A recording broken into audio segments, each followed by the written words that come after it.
أشهد أن لا إله إلا الله وحده لا شريك له وأشهد أن محمدًا عبده ورسوله أما بعد فأعوذ بالله من الشيطان الرجيم بسم الله الرحمن الرحيم الحمد لله رب العالمين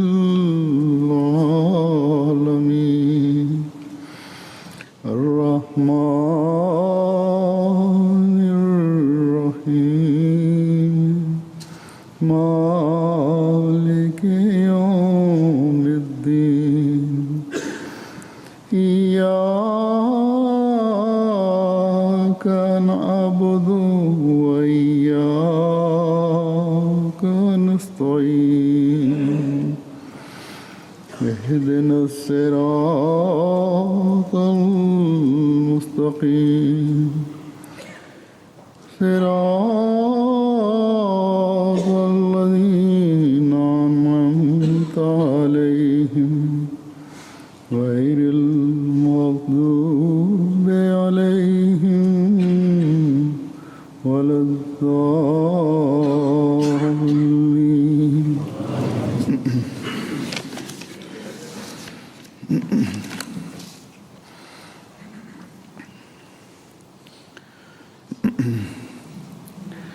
اللہ تعالیٰ نے ایک مومن کے لیے جس کا اللہ تعالیٰ پر کامل ایمان ہے یہ ضروری قرار دیا ہے کہ وہ اس سے ہر ضرورت کے وقت مانگے اور اس کے لیے دعا کرے، حتیٰ کہ جوتی کا تسمہ بھی مانگنا ہے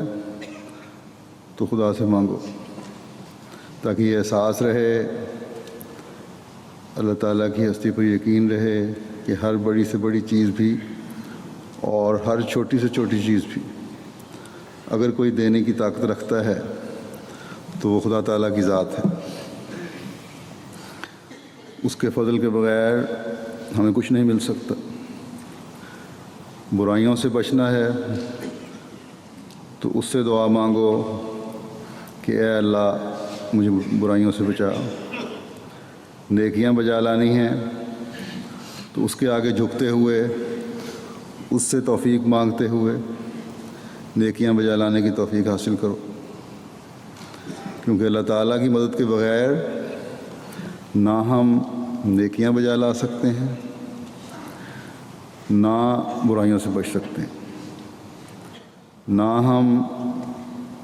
جہنم کی آگ سے اللہ تعالیٰ کے فضل کے بغیر بچ سکتے ہیں، نہ ہم دنیا و آخرت کی جنت کے نظارے اس کے فضل کے بغیر دیکھ سکتے ہیں۔ بس جب سب کچھ اللہ کے فضل سے اور اس کی رحمت سے ملنا ہے تو کس قدر ضروری ہے کہ ہم ہر معاملے میں خدا کو یاد رکھتے ہوئے اس سے مانگیں، اور یہی اللہ تعالیٰ کا حکم ہے، اور دنیا و آخرت سنوارنے کے لیے ضروری ہے۔ اللہ تعالیٰ قرآن کریم میں فرماتا ہے قُلْ مَا يَعْبَأُ بِكُمْ رَبِّي لَوْلَا دُعَاؤُكُمْ، کہ تو کہہ دے کہ اگر تمہاری دعا نہ ہوتی تو میرا رب تمہاری کوئی پرواہ نہ کرتا۔ اس بارے میں حضرت مسیح موعود علیہ السلام فرماتے ہیں کہ چونکہ خدا کے قانون میں یہی انتظام مقرر ہے کہ رحمت خاصہ انہی کے شامل حال ہوتی ہے، اللہ تعالیٰ کی خاص رحمت انہی کے شامل حال ہوتی ہے، انہی کو ملتی ہے کہ جو رحمت کے طریق کو یعنی دعا اور توحید کو اختیار کرتے ہیں اس باعث سے جو لوگ اس طریق کو چھوڑ دیتے ہیں وہ طرح طرح کی آفات میں گرفتار ہو جاتے ہیں۔ خدا کو تو کسی کی زندگی اور وجود کی حاجت نہیں، وہ تو بے نیاز مطلق ہے۔ پھر فرمایا اس بارے میں کہ ان کو کہہ دے کہ اگر تم نیک چلن انسان نہ بن جاؤ اور اس کی یاد میں مشغول نہ رہو تو میرا خدا تمہاری زندگی کی پرواہ کیا رکھتا ہے۔ آپ فرماتے ہیں کہ مومن شخص کا کام ہے کہ پہلے اپنی زندگی کا مقصد اصلی معلوم کرے اور پھر اس کے مطابق کام کرے۔ اللہ تعالیٰ فرماتا ہے کہ کل ما یابو بکم ربی لولا دعاکم، کہ خدا تعالیٰ کو تمہاری کیا پرواہ کیا ہے اگر تم اس کی عبادت نہ کرو اور اس سے دعائیں نہ مانگو۔ فرمایا کہ یہ آیت بھی ما خلقت الجن والانس الا لیعبدون کی شرح ہے،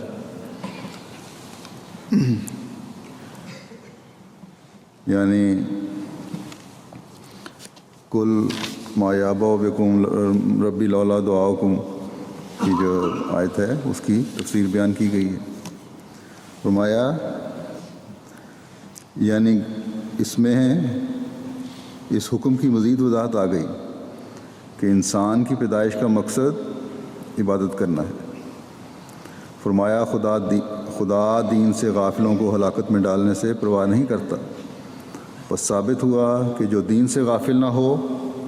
ان کی ہلاکت اور موت میں خدا تعالیٰ جلدی نہیں کرتا۔ فرمایا دعا میں لگے رہو کہ ایک انسان جو دعا نہیں کرتا اس میں اور چارپائے میں کوئی فرق نہیں، اس میں اور جانور میں کوئی فرق نہیں۔ بس ہمیشہ ہمیں یاد رکھنا چاہیے کہ یہ ایک انتہائی ضروری حکم ہے اور ہماری زندگیوں کے لیے انتہائی اہم امر ہے۔ ضروری ہے کہ ہماری توجہ ہمیشہ دعا کی طرف رہے۔ اور پھر اس سے بڑی خوشی کی بات اور ہماری بچت کی ضمانت اور کیا ہو سکتی ہے کہ اللہ تعالیٰ نے خود یہ بھی فرما دیا کہ گو کہ تمہاری دنیا اور آخرت کے سنوارنے کے لیے دعا ضروری ہے۔ مجھے اس سے کوئی فائدہ نہیں، لیکن مجھے تمہارے اس عمل سے بہت خوشی پہنچتی ہے جس کا تم تصور بھی نہیں کر سکتے کہ میرا ایک بندہ شیطان کے جال میں پھنسنے سے بچ رہا ہے۔ تو میں تمہاری ان دعاؤں کو جو خالص میری رضا حاصل کرنے کے لیے کی جاتی ہیں اور مجھ پر توکل کرتے ہوئے کی جاتی ہیں ضرور سنتا ہوں، اور جو متکبر ہیں ان کا ٹھکانہ تو جہنم ہے۔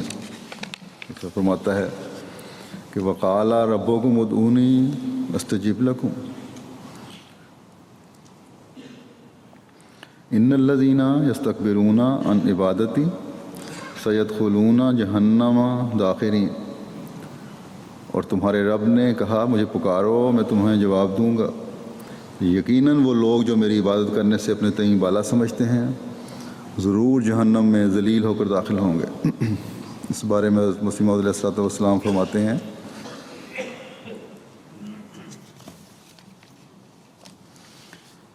کہ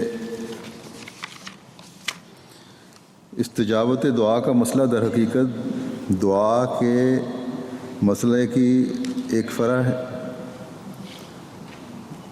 ایک شاخ ہے، اور یہ قاعدے کی بات ہے کہ جس شخص نے اصل کو سمجھا ہوا نہیں ہوتا اس کو فرع کے سمجھنے میں پیچیدگیاں واقع ہوتی ہیں اور دھوکے لگتے ہیں۔ دعا کی ماہیت یہ ہے کہ ایک سعید بندہ اور اس کے رب میں ایک تعلق جاذبہ ہے، یعنی پہلے خدا تعالیٰ کی رحمانیت بندے کو اپنی طرف کھینچتی ہے اور پھر بندے کے صدق کی کششوں سے خدا تعالیٰ اسے نزدیک ہو جاتا ہے، اور دعا کی حالت میں وہ تعلق ایک خالص مقام پر پہنچ کر اپنے خواص عجیبہ پیدا کرتا ہے۔ تو جس وقت بندہ کسی سخت مشکل میں مبتلا ہو کر خدا تعالیٰ کی طرف کامل یقین اور کامل امید اور کامل محبت اور کامل وفاداری اور کامل ہمت کے ساتھ جھکتا ہے اور نہایت درجہ کا بیدار ہو کر غفلت کے پردوں کو چیرتا ہوا فنا کے میدانوں میں آگے سے آگے نکل جاتا ہے، پھر آگے کیا دیکھتا ہے کہ بارگاہ الوہیت ہے اور اس کے ساتھ کوئی شریک نہیں، تب اس کی روح اس آستانے پر سر رکھ دیتی ہے اور قوت جذب میں جو اس کے اندر رکھی گئی ہے وہ خدا تعالیٰ کی عنایات کو اپنی طرف کھینچتی ہے۔ تب اللہ جل شانہ اس کام کو پورا کرنے کی طرف متوجہ ہو جاتا ہے اور اس دعا کا اثر ان تمام مبادی اسباب پر پڑتا ہے جس سے ایسے اسباب پیدا ہوتے ہیں جو اس مطلب کے حاصل ہونے کے لیے ضروری ہیں۔ مثلا اگر بارش کے لیے دعا ہے تو بعد استجابت دعا کے وہ اسباب طبیعہ جو بارش کے لیے ضروری ہوتے ہیں اس دعا کے اثر سے پیدا کیے جاتے ہیں، اور اگر قحط کے لیے بد دعا ہے تو قادر مطلق مخالفانہ اسباب کو پیدا کر دیتا ہے۔ اسی وجہ سے یہ بات ارباب کشف اور کمال کے نزدیک بڑے بڑے تجارب سے ثابت ہو چکی ہے کہ کامل کی دعا میں ایک قوت تکوین پیدا ہو جاتی ہے، یعنی ایسی قوت پیدا ہو جاتی ہے جس سے کام مکمل ہو جائے۔ فرمایا ہے کامل کی دعا میں قوت تکوین پیدا ہو جاتی ہے، یعنی باذنہ تعالیٰ وہ دعا عالم سفلی اور علوی میں تصرف کرتی ہے اور عناصر اور اجرام فلکی اور انسانوں کے دلوں کو اس طرف لے آتی ہے جو طرف معیت مطلوب ہے۔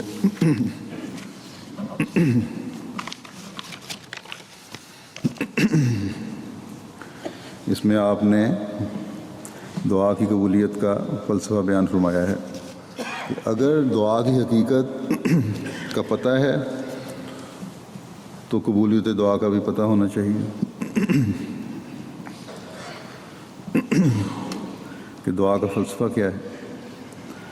بندے اور خدا میں ایک دوسرے کو اپنے اندر جذب کرنے کی ایک قوت ہے، اور یہ قوت کس طرح کام کرتی ہے؟ فرمایا کہ اس میں پہل اللہ تعالیٰ کرتا ہے کہ اپنی رحمانیت کے جلوے دکھاتا ہے۔ اگر غور کریں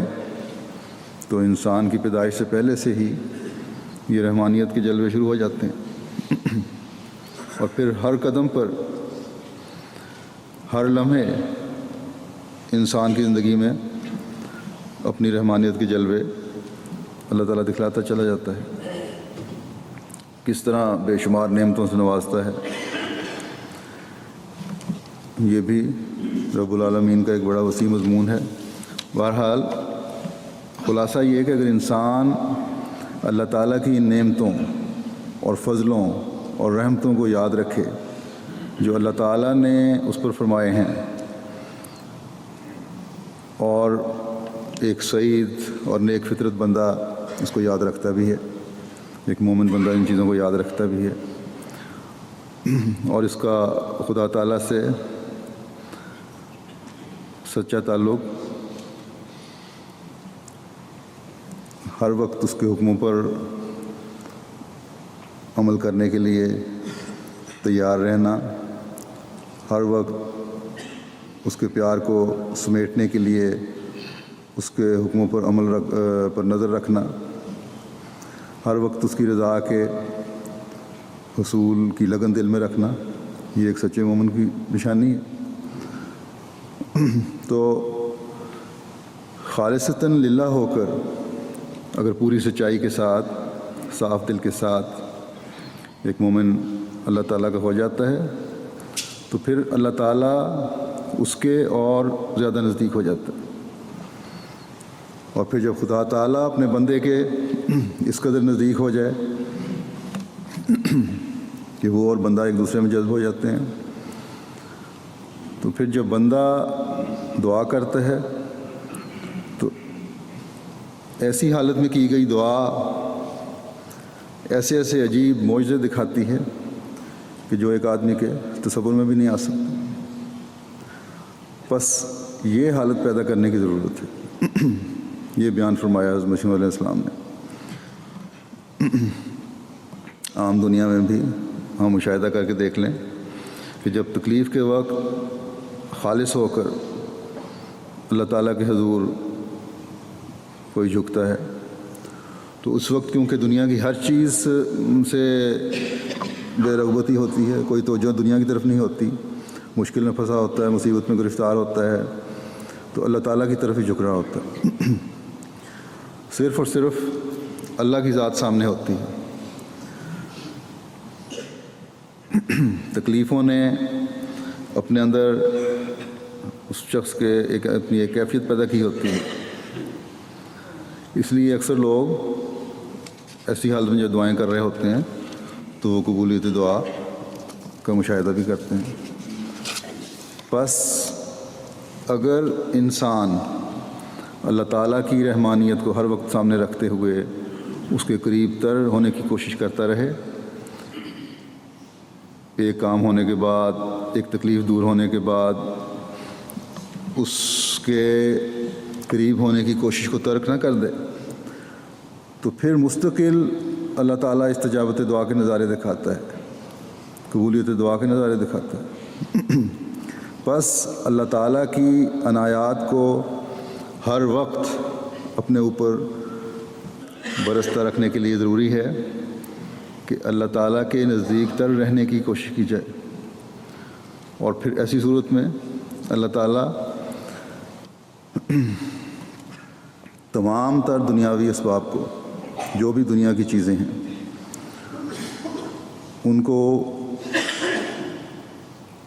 اس بندے کی دعا مانگنے کی صورت میں اس کی ضروریات پوری کرنے کے کام میں لگا دیتا ہے۔ تمام زمینی اپنے بندے کی مدد کے لیے کر دیتا ہے۔ کبھی وہ دعا کرتے ہوئے بادلوں سے بارش برساتا ہے،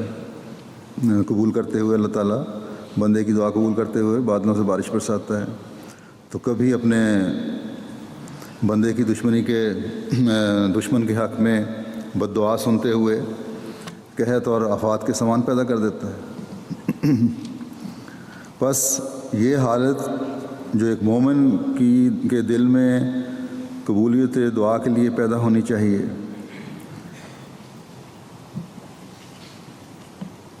یہی وہ حالت ہے جو ہر احمدی کو اپنے دل میں پیدا کرنی چاہیے۔ یہ خطبے میں نے بزرگوں کی قبولیت دعا کے واقعات بیان کیے تھے کہ وہ لوگ اس مقام پر پہنچے ہوئے تھے کہ جب ان کی ایسی حالت ہوتی تھی اور اللہ تعالیٰ ان کی دعائیں قبول کرتا تھا، اور اب بھی ہیں لوگ، کرتا ہے اللہ تعالیٰ جماعت میں اللہ کی فضل سے۔ آج بھی وہی خدا ہے، اس نے اپنے دروازے بند نہیں کر دیے، صرف ایک سچی کشش کے ساتھ اللہ تعالیٰ کی طرف بڑھنے کی ضرورت ہے۔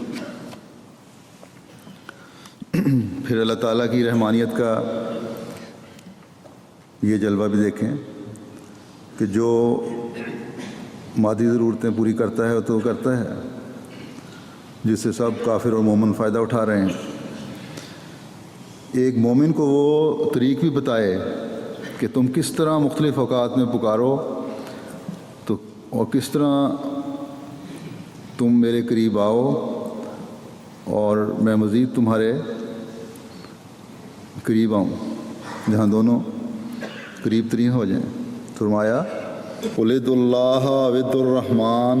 أَيَّمَّا تَدْعُوا فَلَهُ الْأَسْمَاءُ الْحُسْنَىٰ وَلَا تَجْهَرْ بِصَلَاتِكَ وَلَا تُخَافِتْ بِهَا وَابْتَغِ بَيْنَ ذَٰلِكَ سَبِيلًا۔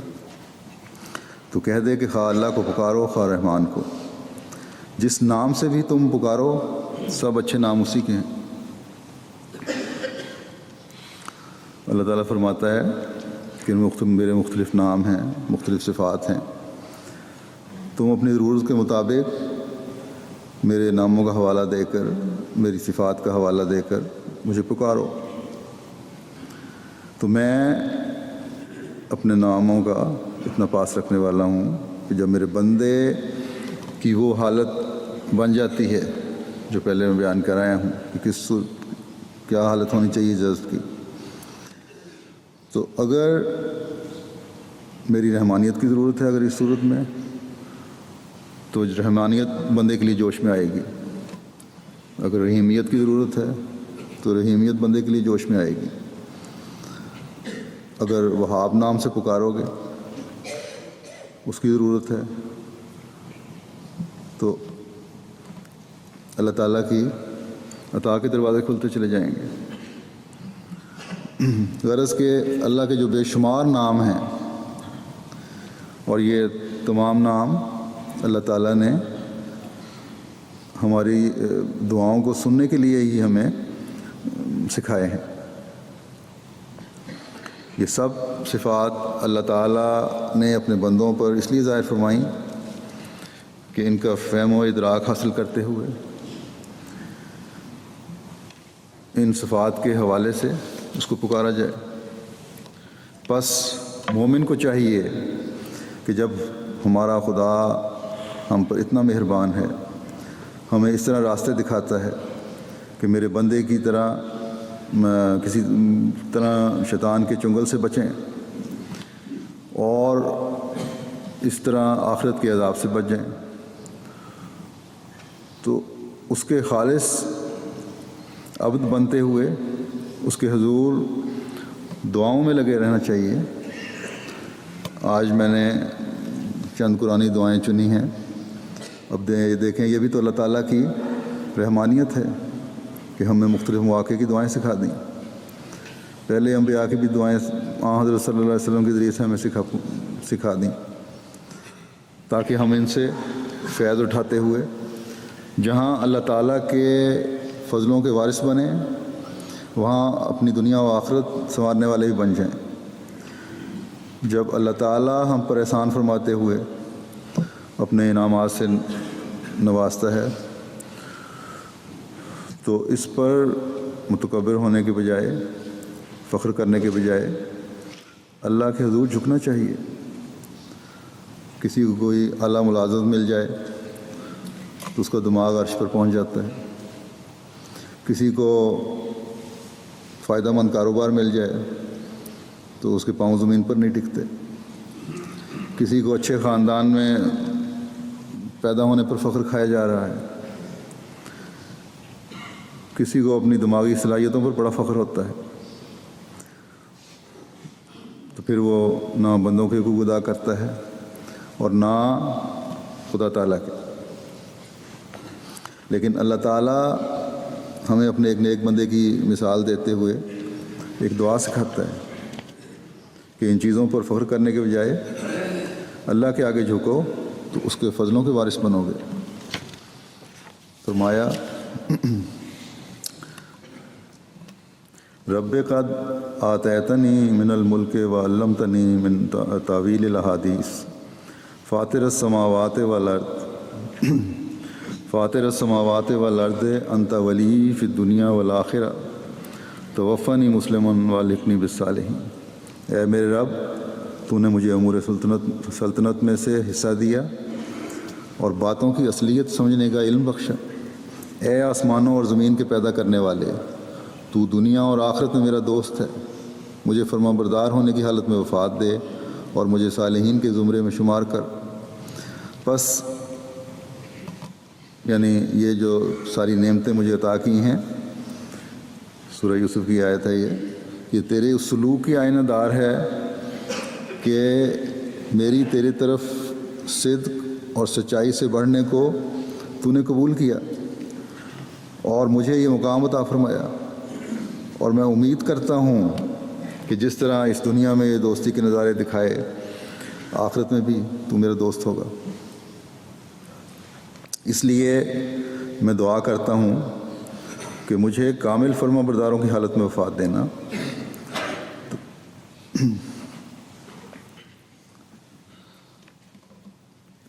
تاکہ آخرت میں بھی میرا ان لوگوں کے ساتھ جوڑ ہو جو صالحین ہیں، تیرا قرب پانے والے ہیں،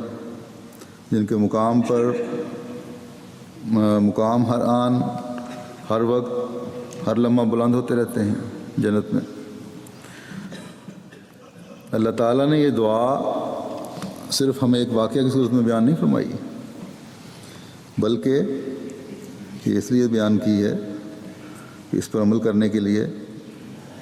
مومن کو ہر وقت تیار رہنا چاہیے، تاکہ نیک اعمال کر کے وہ بھی صالحین کے گروہ میں شمار ہو سکے۔ پھر اللہ تعالیٰ نے فرمایا کہ میں نے جو اپنی رحمانیت کے نظارے دکھاتے ہوئے تمہارے لیے یہ جو زمین و آسمان پیدا کیا ہے اس پر غور کرو۔ ستارے ہیں، چاند ہے، سورج ہے، فضا میں مختلف قسم کی گیسز ہیں، مختلف قسم کی تہیں ہیں جو بعض اجرام فلکی کے نقصانات سے تمہیں محفوظ رکھے ہوئے ہیں۔ ہر ایک چیز اپنے اپنے بتائے ہوئے وقت، رفتار اور دائرے میں گردش کر رہی ہے۔ پھر رات اور دن، چاند اور سورج تمہاری زمین کی پیدائش پر اثر انداز ہو رہے ہیں، یعنی جو زمین میں چیزیں پیدا ہوتی ہیں۔ مختلف موسم ہیں، بارش ہے، سردی ہے، گرمی ہے، اور اس کے حساب سے اللہ تعالیٰ نے مختلف فصلیں اور پھل اور درخت پودے مہیا کیے ہوئے ہیں، باغ وغیرہ ہیں جن سے تم فائدہ اٹھاتے ہو۔ تو جو لوگ ان چیزوں پر غور کرتے ہیں اور اللہ تعالیٰ کی بڑائی بیان کرتے ہیں، اس پر اس کا شکر ادا کرتے ہیں، وہ اس بات پر بھی قائم ہوتے ہیں کہ مرنے کے بعد بھی اللہ تعالیٰ کے حضور حاضر ہونا ہے۔ جو دنیا کے بارے میں اللہ تعالیٰ نے بتایا وہ اگر حق ہے تو آخرت بھی حق ہے۔ بس یہ سب دیکھ کر ایک مومن دعا کرتا ہے کہ ہماری غلطیوں کو، کوتاہیوں کو معاف فرما، ان کی وجہ سے ہمیں کسی پکڑ میں نہ لے لینا اور ہمیں آخرت کے عذاب سے بچا۔ یہ دعا اللہ تعالیٰ نے ہمیں قرآن کریم میں سکھائی ہے۔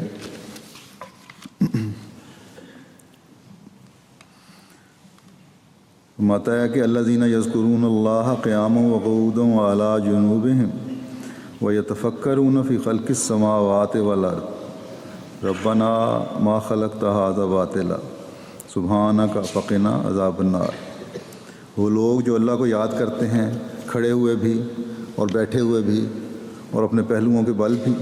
اور آسمانوں اور زمین کی پیدائش میں غور و فکر کرتے ہیں، اور بے ساختہ کہتے ہیں کہ اے ہمارے رب، تو نے ہرگز یہ بے مقصد پیدا نہیں کیا، پاک ہے تو، پس ہمیں آگ کے عذاب سے بچا۔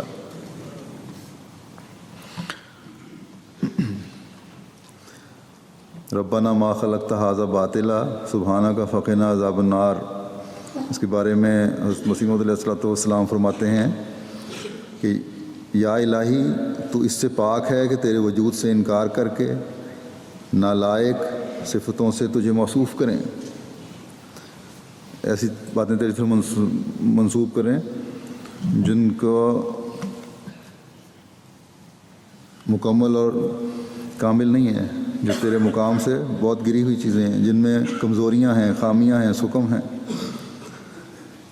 سو تو ہمیں دوزخ کی آگ سے بچا، یعنی تجھ سے انکار کرنا عین دوزخ ہے۔ فرمایا مومن وہ لوگ ہیں جو خدا تعالیٰ کو کھڑے اور بیٹھے اور اپنے بستروں میں لیٹے ہوئے یاد کرتے ہیں،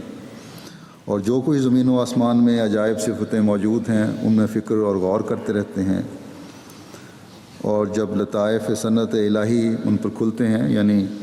اس کائنات کے جو باریک سے باریک راز ہیں ان پر کھلتے ہیں، جب وہ نظارے دیکھتا ہے اللہ تعالیٰ کی پیدائش کے، تو کہتے ہیں کہ خدایا تو نے ان صنعتوں کو بیکار پیدا نہیں کیا۔ یعنی وہ لوگ جو مومن خاص ہیں، صنعت شناسی اور حیات دانی سے دنیا پرست لوگوں کی طرح صرف اتنی ہی غرض نہیں رکھتے، یعنی جو اللہ تعالیٰ کی پیدائش ہے اس کو دیکھ کر اور مختلف جو اللہ تعالیٰ نے چیزیں پیدا کی ہیں ان کی شکلیں دیکھ کر، آسمان اور زمین میں جو مختلف چیزیں ہیں، چاند، سورج، ستارے ہیں، دنیا کی پیدائش ہے، اس کو دیکھ کر فرمایا کہ دنیا پرست لوگوں کی طرح صرف اتنی غرض نہیں رکھتے کہ مثلاً اس پر کفایت کریں کہ زمین کی شکل یہ ہے اور اس کا قطر اس قدر ہے اور اس کی کشش کی یہ کیفیت ہے اور آفتاب اور مہتاب اور ستاروں سے اس کو اس قسم کے تعلقات ہیں، بلکہ وہ سنت کی کمالیت شناخت کرنے کے بعد اور اس کے خواص کھلنے کے پیچھے سانے کی طرف رجوع کرتے ہیں۔ جب ان چیزوں کو دیکھ لیتے ہیں تو پھر وہ دیکھتے ہیں کہ اس پیچھے کون ہے اس کو پیدا کرنے والا، اور اپنے ایمان کو مضبوط کرتے ہیں۔ اور جب اس پیدا کرنے والے کا پتہ لگ جاتا ہے، خدا تعالیٰ کی عظمت کا پتہ لگتا ہے، خدا تعالیٰ کی قدرتوں کو پتہ لگتا ہے، تو پھر ایمان میں اور مضبوطی پیدا ہوتی ہے۔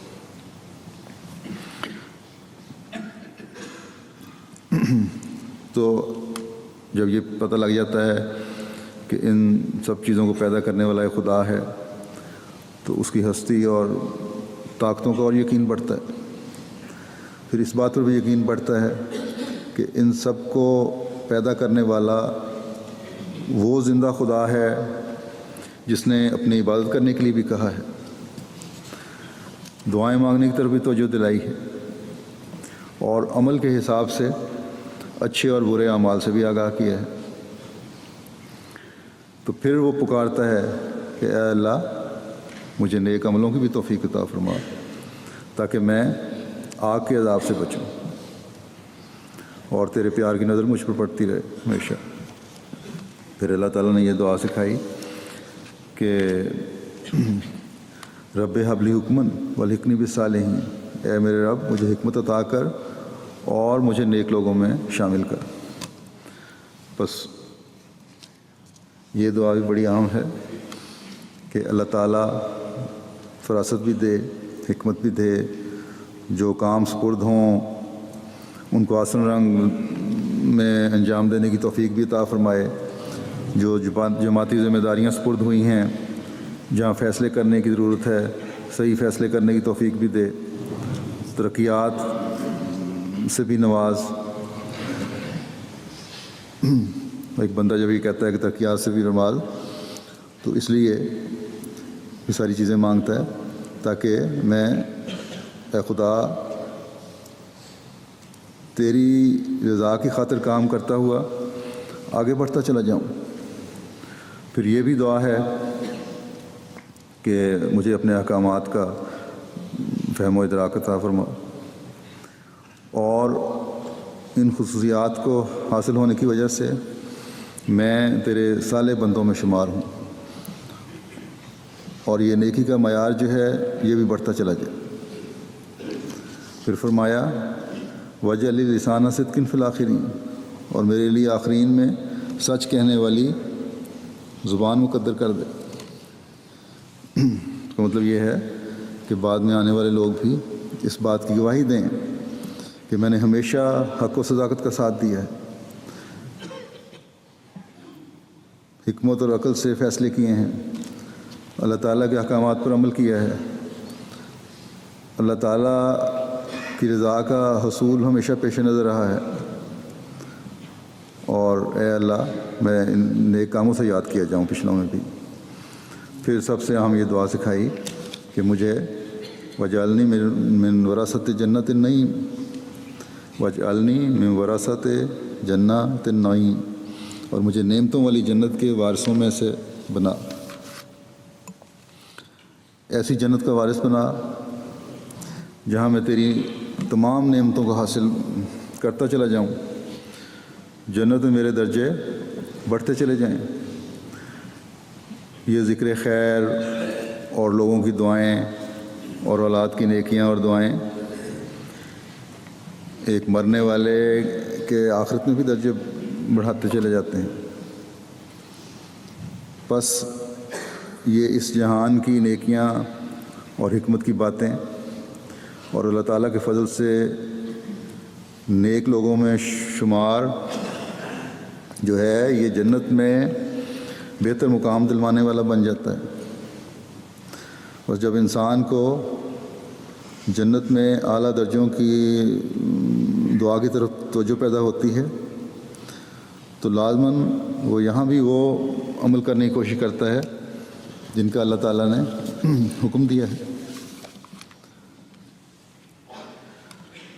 دنیا میں نیک نام اولاد کی وجہ سے بھی ہوتا ہے، اس لیے اللہ تعالیٰ نے ہمیں یہ دعا بھی سکھا دی کہ اس دنیا کو جنت بنانے کے لیے بھی اور آخری جنت کے وارث بننے کے لیے بھی اپنے بیوی بچوں کے لیے بھی دعا کرو، اور ان کے لیے سب سے بڑی دعا ان کا تقوی پر قائم رہنا ہے۔ چنانچہ فرمایا والذین یقولون ربنا هب لنا من ازواجنا وذریاتنا قرۃ اعین واجعلنا للمتقین اماما، کہ اور وہ لوگ جو یہ کہتے ہیں کہ اے ہمارے رب ہمیں اپنے جیون ساتھیوں اور اپنی اولاد سے، اپنی بیویوں سے، اپنی اولاد سے آنکھوں کی ٹھنڈک عطا کر اور ہمیں متقیوں کا امام بنا۔ اس بارے میں حضرت مسیح موعود علیہ السلام فرماتے ہیں کہ نکاح سے ایک اور غرض بھی ہے جس کی طرف قرآن کریم میں یعنی سورۃ الفرقان میں اشارہ ہے، اور وہ یہ ہے کہ والذین یقولون ربنا هب لنا من ازواجنا وذریاتنا قرۃ اعین واجعلنا للمتقین اماما، یعنی مومن وہ ہیں جو یہ دعا کرتے ہیں کہ اے ہمارے خدا ہمیں اپنی بیویوں کے بارے میں اور فرزندوں کے بارے میں دل کی ٹھنڈک عطا کر، اور ایسا کر کے ہماری بیویاں اور ہمارے فرزند نیک بخت ہوں اور ہم ان کے پیش رو ہوں۔ پھر فرمایا کہ انسان کو سوچنا چاہیے کہ اسے اولاد کی خواہش کیوں ہوتی ہے، کیونکہ اس کو محض طبی خواہش ہی تک محدود نہ کر دینا چاہیے کہ جیسے پیاس لگتی ہے یا بھوک لگتی ہے، لیکن جب یہ ایک خاص انداز سے گزر جاوے تو ضرور اس کی اصلاح کی فکر کرنی چاہیے۔ خدا تعالیٰ نے انسان کو اپنی عبادت کے لیے پیدا کیا ہے، جیسا کہ فرمایا ہے ما خلقت الجن والانس الا لیعبدون۔ اب اگر انسان خود مومن اور عبد نہیں بنتا اور اپنی زندگی کی اصل منشا کو پورا نہیں کرتا ہے اور پورا حق عبادت ادا نہیں کرتا، بلکہ فسق و فجور میں زندگی بسر کرتا ہے اور گناہ پر گناہ کرتا ہے، تو ایسے آدمی کی اولاد کے لیے خواہش کیا نتیجہ رکھے گی؟ خواہش کیا نتیجہ رکھے گی؟ صرف یہی کہ گناہ کرنے کے لیے وہ اپنا ایک اور خلیفہ چھوڑنا چاہتا ہے۔ خود کون سی کمی کی ہے جو اولاد کی خواہش کرتا ہے؟ بس جب تک اولاد کی خواہش محض اس غرض کے لیے نہ ہو کہ وہ دیندار اور متقی ہو اور خدا تعالیٰ کی فرما بردار ہو کر اس کے دین کی خادم بنے، بالکل فضول بلکہ ایک قسم کی معصیت اور گناہ ہے، اور باقیات صالحات کے بجائے اس کا نام باقیات سیئات رکھنا جائز ہوگا۔ لیکن اگر کوئی شخص یہ کہے کہ میں صالح اور خدا ترس اور خادم دین اولاد کی خواہش کرتا ہوں، تو اس کا یہ کہنا بھی نرا ایک دعویٰ ہی دعویٰ ہوگا جب تک کہ خود وہ اپنی حالت میں ایک اصلاح نہ کرے۔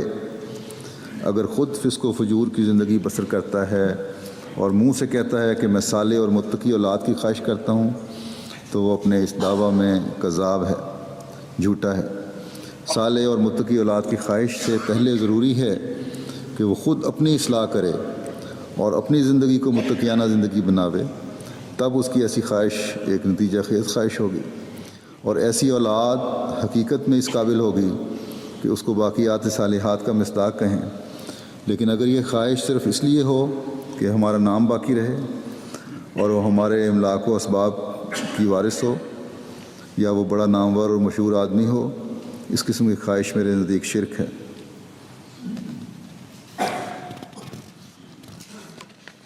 پھر فرمایا کہ غرض مطلب یہ ہے کہ اولاد کی خواہش صرف نیکی کے اصول پر ہونی چاہیے، اس لحاظ سے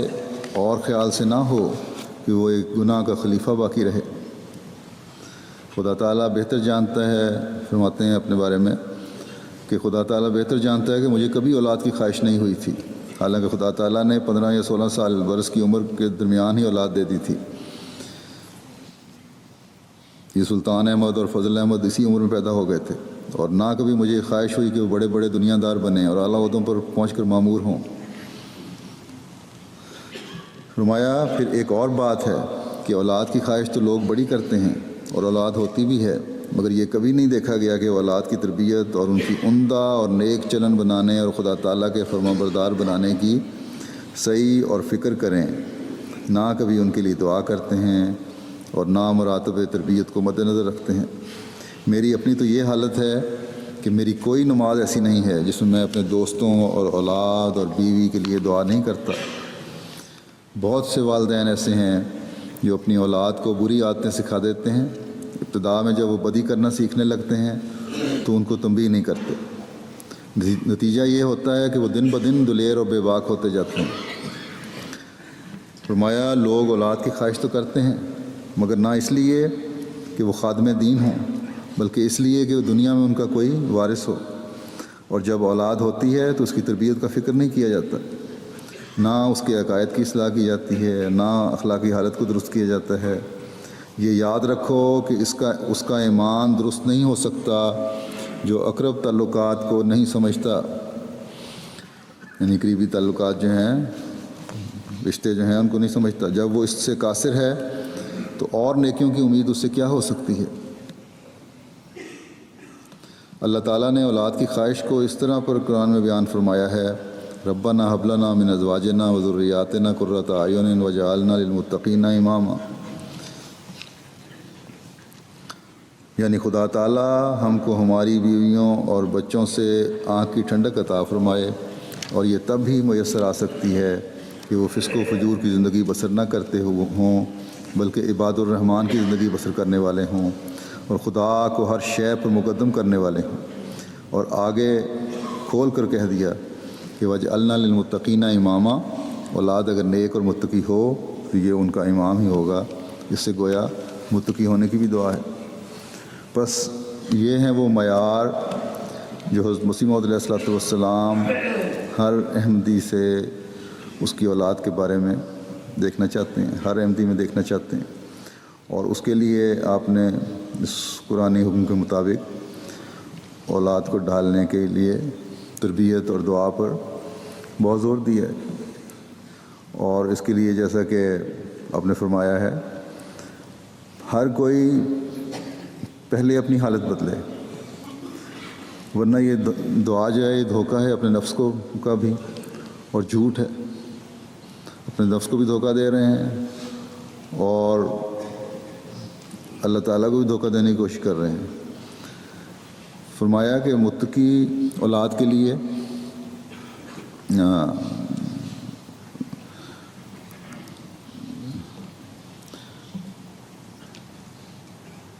متقی اولاد کے لیے پہلے خود صالح اعمال بجا لانے ہوں گے۔ تو دعا کی قبولیت کے لیے اپنی وہ حالت بنانی ہوگی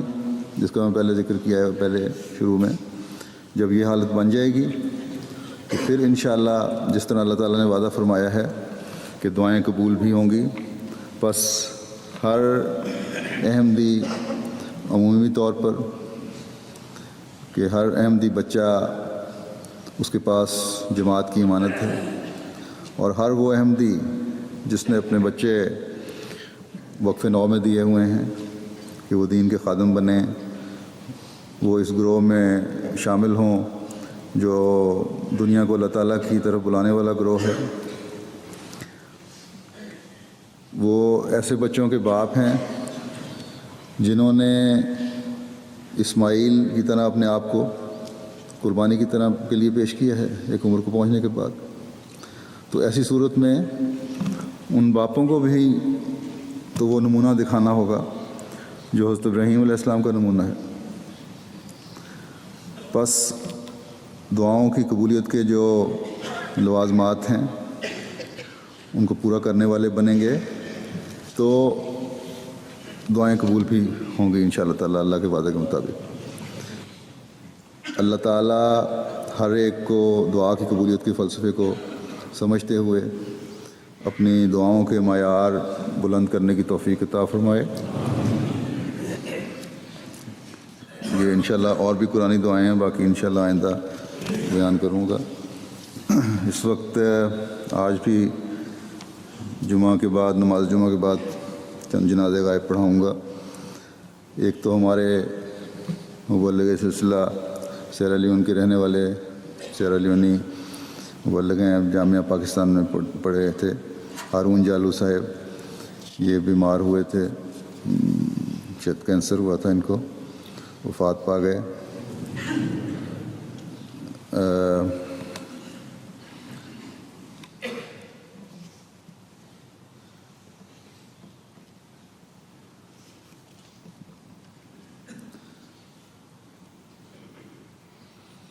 جولائی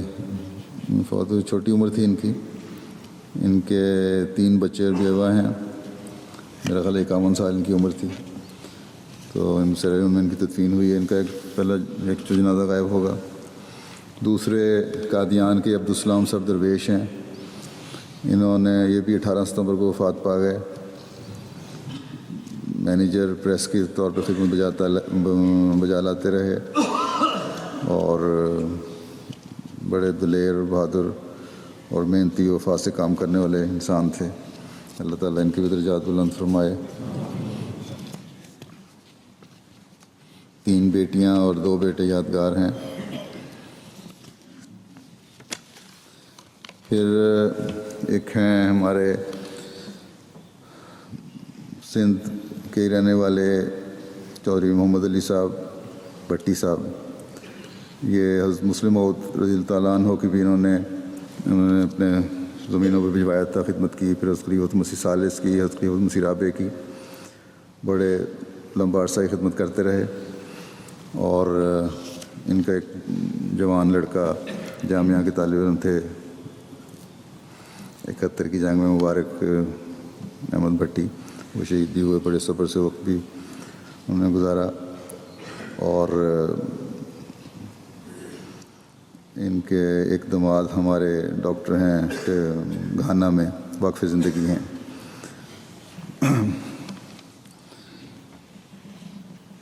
اب ان کے بھی جنازہ ہوگا۔ بڑے شریف اور مخلص انسان تھے۔ اور مسجد ناصر آباد ایک چھوٹی جگہ ہے ناصر آباد سندھ میں، جب بھی وہاں آتے تھے اکثر وہیں رہتے تھے، تو مسجد کی رونق تھی اب اس بڑی عمر میں بھی۔ پھر ایک جنازہ ہے داؤد زمان صاحبہ و اہلیہ بیٹی، یہ کیلگری میں رہنے والے ہیں۔ اس فیملی کا بھی گزشتہ دنوں ایک ایکسیڈنٹ ہوا جس میں دونوں اہلیہ اور چھوٹی سی بیٹی 11 ماہ کی، یہ سب ایکسیڈنٹ میں فوت ہو گئے۔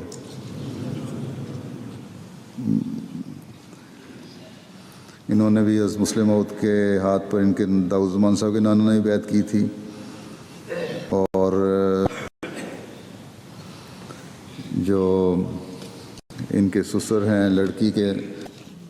دادا،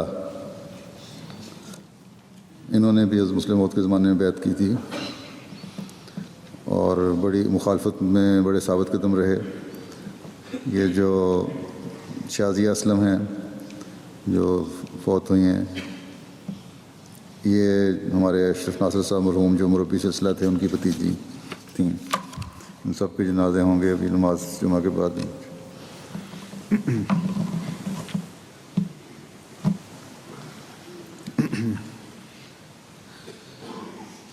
الحمد للہ